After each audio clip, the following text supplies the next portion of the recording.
It's very popular right now, especially on YouTube, to complain about superhero films. Some call it superhero fatigue. Others just offer something dumb, like calling modern superhero films woke. They put these nostalgia glasses and reminisce about how they want to go back to the classic superhero films of yore. Well, we're here to remind you how some of those films turned out, and that not everything from the past was pure gold. Before we begin, please like, share, and subscribe to our channel. Every new sub helps us achieve our goal and keeps us motivated to create new content.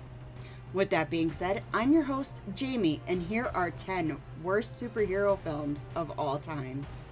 Number 1, The Fantastic Four. Some films are so bad that they go through all the steps, only to never be released officially. And that's the age-old tale of this 1994 adaptation of the Marvel's The Fantastic Four. Pirated clips have been floating around, giving us a glimpse at how bad it was, and really was only made so that Baird Eichinger could keep the rights of the films and attempted more films, each being horrible in its own rights. Now in 2019, Disney gained 21st Century Fox and was able to produce a much better film this year.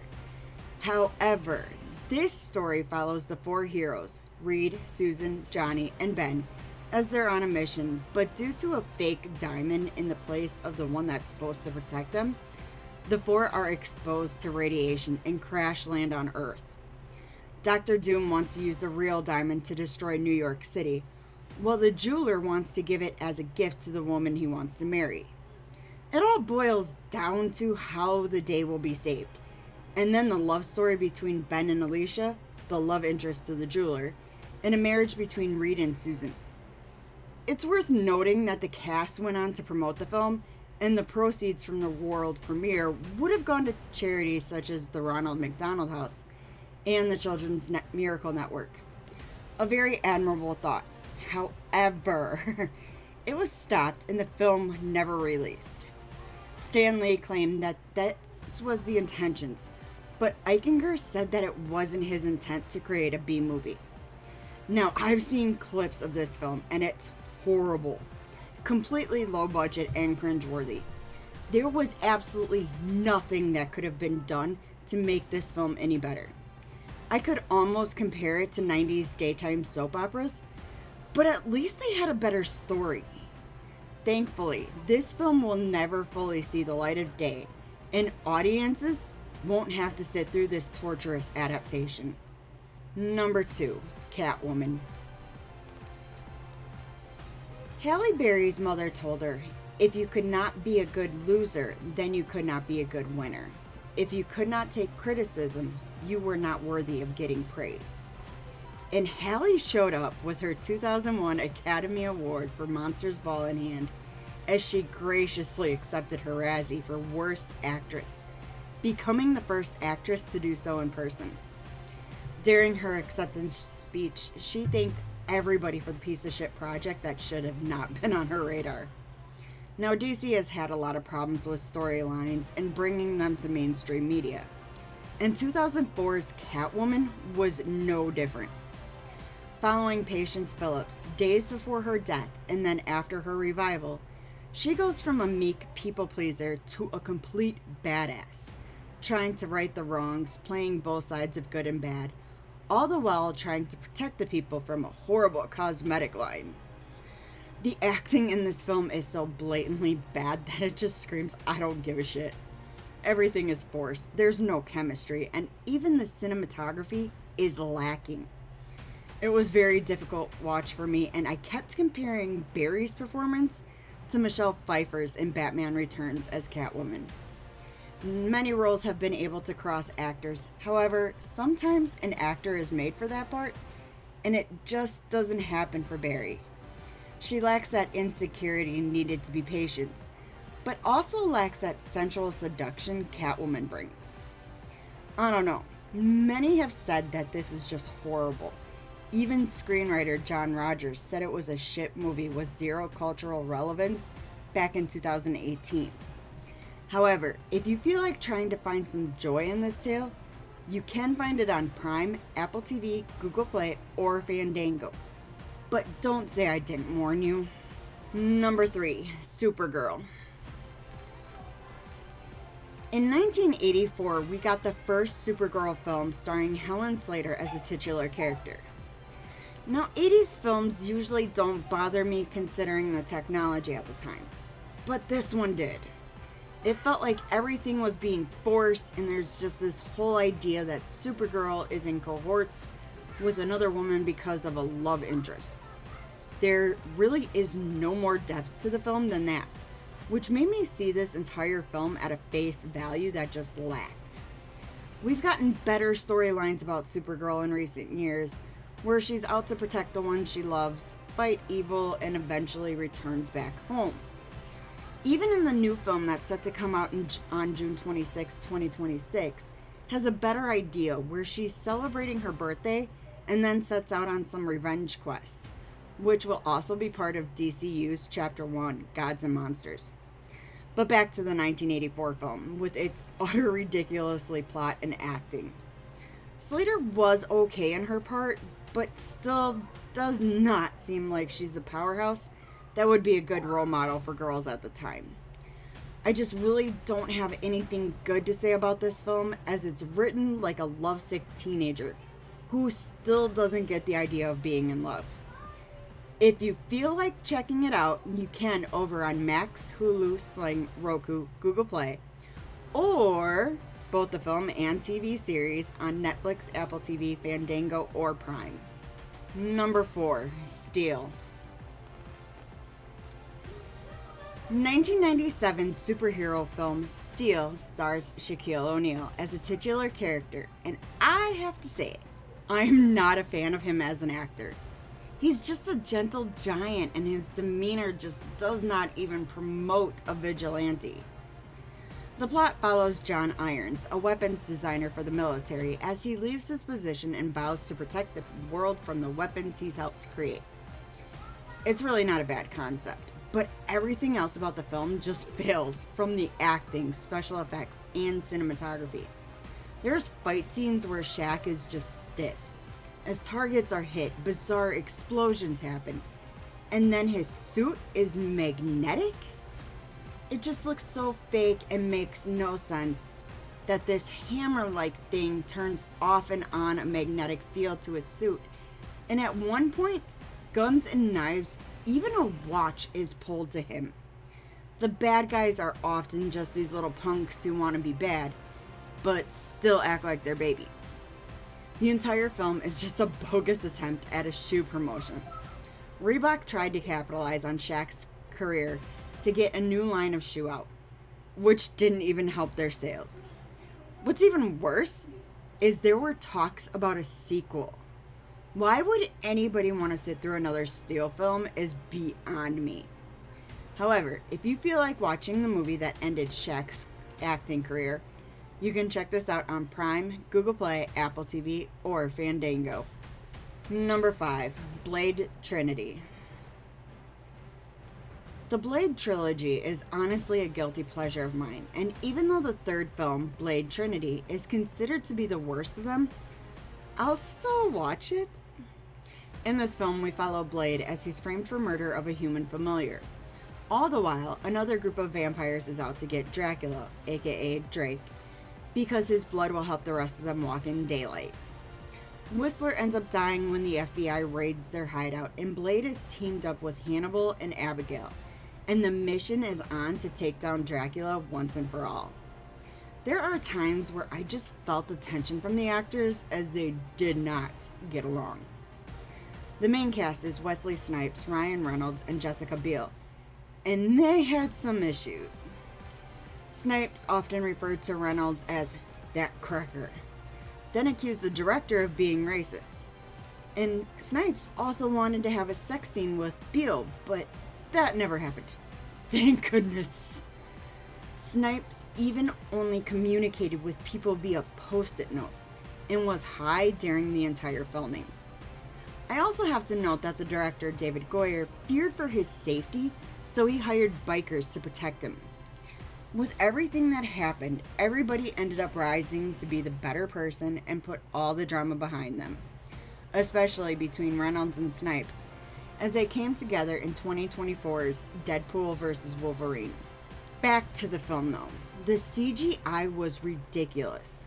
Probably the worst out of the films, leaving the vampires dying in a heaping mess of embers and ash where you can still see the outlines of the actors, the weapons that you can still see strings on, or the folding aspects of the knives. For a film that had a budget of $65 million, I kind of expected something better. And yes, Snipes sued this studio, New Line Cinema, and director Goyer for $5 million, stating he didn't get his full salary for the film. Unfortunately, not much is known on the outcome of the case since they settled out of court. However, if you feel like checking this out, you can on Hulu, Fubo, Prime, Google Play, Apple TV, or Fandango, but it's really not worth it. Number 6, Fantastic Four. The only superhero franchise to have the honor of coming up twice on a list of terrible films.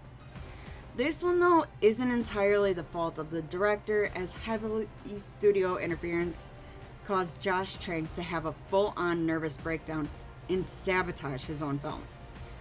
Once again, this 2015 film depicts the origins of Marvel's first family, introducing us to Reed Richards, Sue Storm, her brother Johnny Storm, Reed's best friend Ben Grimm, and super incel Elon Musk wannabe Victor Von Doom. After blowing away science bigwigs across the globe, Reed is hired to help create an interdimensional portal that would allow humans to explore other realities. Which, of course, when they go to test it, ends up going horribly wrong and they are forever altered from the experience, not just mentally, but physically. Reed becomes stretchy, Sue can go invisible and create telekinetic projections, John becomes a human matchstick, and Ben Grimm becomes a talking boulder. At first, they believe Victor to be dead, but he comes back as a version of the T-1000, but with some Tetsuo-level telekinetic abilities.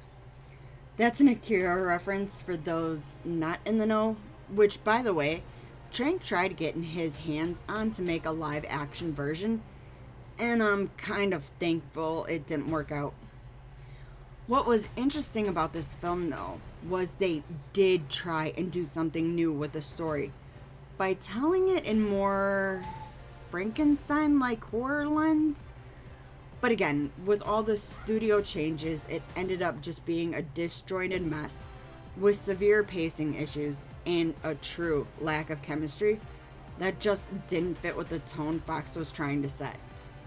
The film completely tanked at the box office and has pretty much been forgotten by most audiences, with the exception of a few people who still bring up other terrible films like Dragon Ball Evolution. But if you can't help yourself, you can check out this absolute trash piece over on Disney+, Google Play, Apple TV, Prime, or Fandango.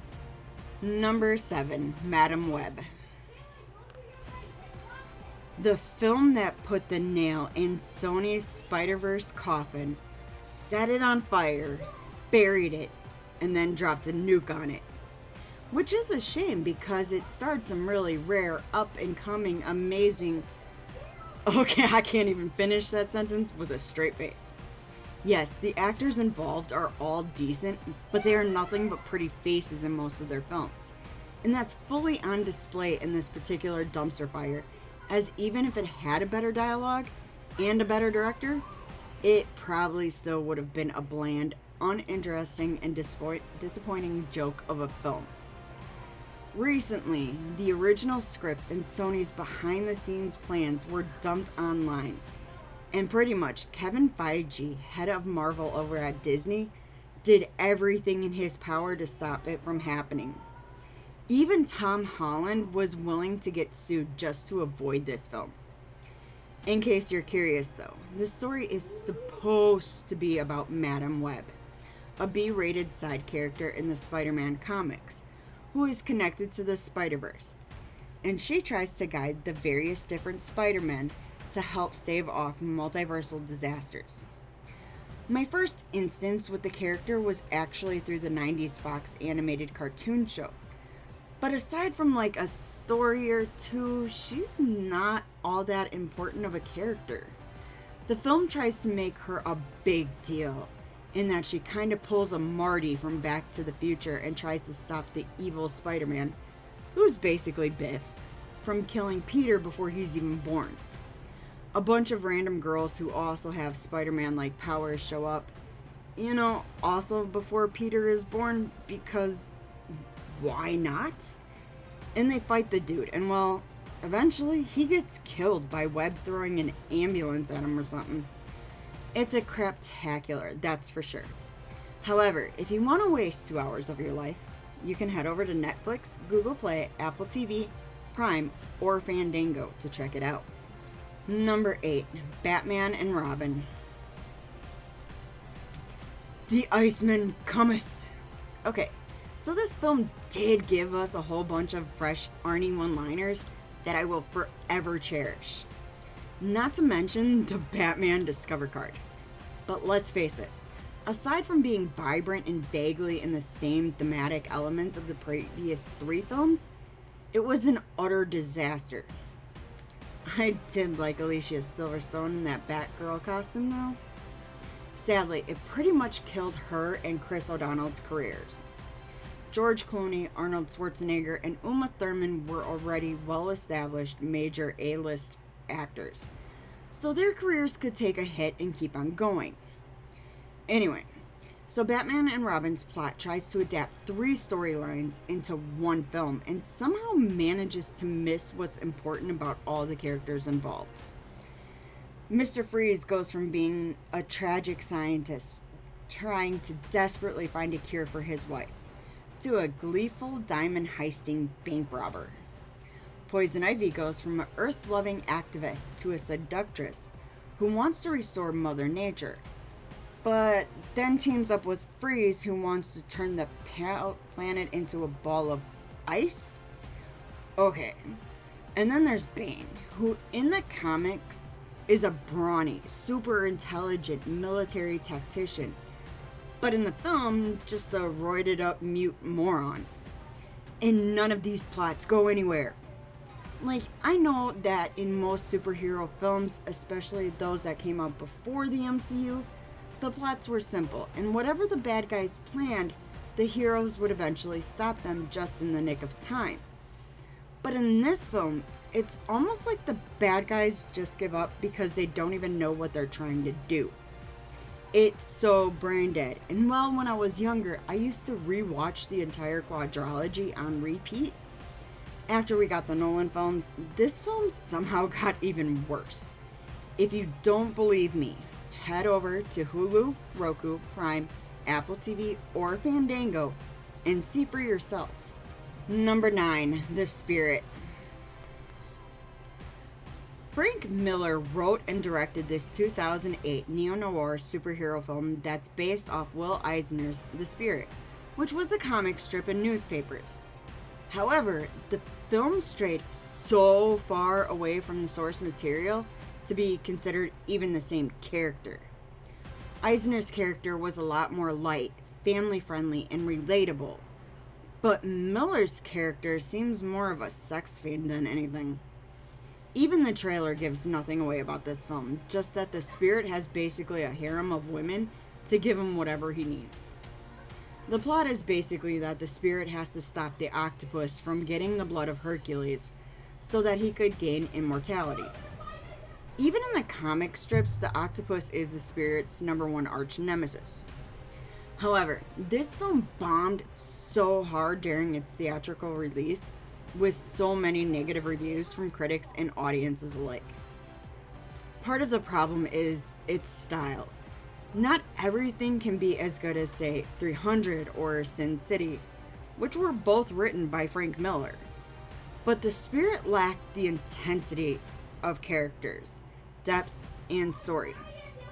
Because Miller decided to take on a visual over story aspect, it took away any connection to Eisner's world, And the general audience just wasn't familiar with this superhero as it was with others. The style, though, can only work in films that have a dark, mysterious, central aspect to the story, with the right characters. This is probably the worst on the list, but if you feel like proving me wrong, you can check it out on Google Play. Number 10, Morbius. It's not often that a studio gets trolled so badly by fans that the studio decides to re-release a film for it to only bomb harder than the first go-round. The memes from Morbius are horrifically hilarious, showcasing just how bad the film was without even trying. Come on, there's actual references to the Mighty Morphin Power Rangers in these memes. So a 90s kid is just gonna get a kick out of it. Even though Jared Leto is Dr. Michael Morbius, it's still a confusing plot that doesn't tie into anything else in the MCU. Michael and his surrogate brother Milo end up becoming vampires trying to cure themselves of some rare blood disorder.